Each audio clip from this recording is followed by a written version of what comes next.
Hi, today's good person to know is Richard Benson. He's product director at Guide London, a menswear brand based in East London who are almost exclusively stocked by independent retailers. Richard oversees the inception of the range right through to account management and says the core to having your own identity is controlling the branding, and when it comes to design and costings, plan everything. Plan how many items you're going to have in the range and how much profit you want at the end of the year, because only then will you be able to monitor and understand what's happening and why. Richard is keen on price architecture and explains why it's important, and says sourcing is exactly the same, and that's why trust and relationships are key. He says to be consistent, and even during the hard times, don't change your payment plans because that will add uncertainty to the mix. Richard's advice to anyone starting out: keep things simple, maintain quality at all times because it's got your name on the label. So I hope you enjoy this video and thank you for watching. I oversee really everything from the inception of the range, when we write it down on paper, right at the very start, before we even start looking at fabrics, before we start looking at styling, before anything else, all the way through to some key account management at the other end. We're a contemporary menswear brand. We target people, men, between 25 and 50. We're obviously a British brand. We're London based. We grew out of East London. We're a completely product-led brand. We focus on quality and we focus on fashion, and are almost exclusively stocked by independent retailers. All of that makes up who and what Guide London is. And all of that follows through in everything we do through our sourcing process. For me, the core of having your own identity is controlling your branding, making sure that what you put out on a shop floor says what you want it to say about your brand. And that's not just about the product itself, the design, it's also about all of your accessories, your labels, your trims, the rest. Start of the process, we're going to say there's going to be this number of shirts, this number of suits, this number of trousers, denim, the rest of it. Now, a designer, by definition, wants to design something, but you have to make sure that the composition of a range is what you need it to be for your company to do your business. Write down on a piece of paper exactly what the range is going to look like. It's not to say the designers don't have freedom. It's not to say that we're not making product, we're pre-designing the product they're going to come out with. They have all the freedom in terms of styling, in terms of fabric selection, which is hugely important, but they need to have a script to work to. We still have a foothold in the UK. We make our outerwear here.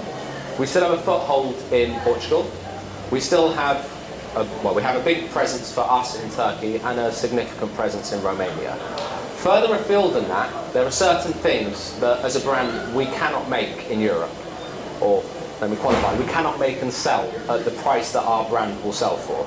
A pair of shoes with a Guide label in it, we make that in India, but nearly everything else is in Europe. 95% is made here. I think if you want to protect your brand, you need to be choosing what you want to do with it, not letting things around you dictate how you're going to build up your own brand. You've got to make sure your business is bringing in profit. If you're working out of Turkey and you're a one-man band and you're going out on your own and you're starting up, your customers who you're going to look to sell to are going to be comparing the price point of your product to everything else in the market. 100% of nothing is nothing.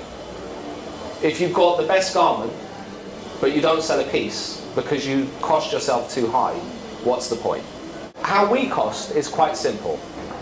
At the end of the year, I either say, or we say, we want to be left with this amount of cash.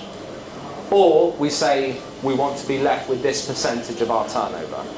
Unless you name what you want to end up with at the end of the year, whether you get profit or not, whether you earn money or not, is hit and miss. I'd much rather know that I've set out with a plan, that I want to hit something, I want to do this, that's my target. And if I didn't hit it, I can say, well, this is why. If I don't have any plan, how do I know what I'm working towards? Set your target, set what you want to earn, have a plan in mind. It's no different to any business. Look at your margins, look at your costs, make sure they add up. Something that I'm quite big on, and I know a lot of brands, retailers, everyone else are quite big on, is price architectures. We sell wholesale shirts from £14 to £30. Obviously what you get for a wholesale £14 shirt is very different to what you buy for a wholesale £30 shirt. Depending on the retailer you buy that £30 shirt from, it could cost anywhere between £80 and £100. That £14 shirt is probably going to cost between 40 and 50 with retail margins as they are today. So they're not the same thing. But the retailer that buys the £14 shirt, if he's also buying the £30 shirt, he can earn his extra margin on the cheaper garment. Now sourcing is exactly the same. If you're making all of your production or all of one category with one supplier, it gives you a bit more strength. Or at least it does once you build your quantities and you're selling more and you're doing more business. It's about having relationships, but you have to do things the right way. You have to treat your suppliers as you would your customers. Be honest, be fair, make sure you know what your costings are, make sure you know what you should be paying, and make sure you know what you're going to earn at the end of the year. The biggest single thing that you need in a business that's going to last for a long time is trust. If you agree terms with a supplier and on the second payment you break terms, they're not going to supply you a third time. So trust is hugely important. As it is with your customers, it's the same with your suppliers. And you have to have it to build a brand. If I have an agreement with my suppliers for whatever the payments are going to be, and then I just change it and I make that worse, they're going to think I've got a problem. Be consistent. Don't change. Of all the things you want your supplier to think you're going to change, the one thing they don't want to think you're going to change is your payments. They want to know they're going to get paid. They have to feel safe and secure. It's the most important thing about trust. They can not like you, but they can trust you.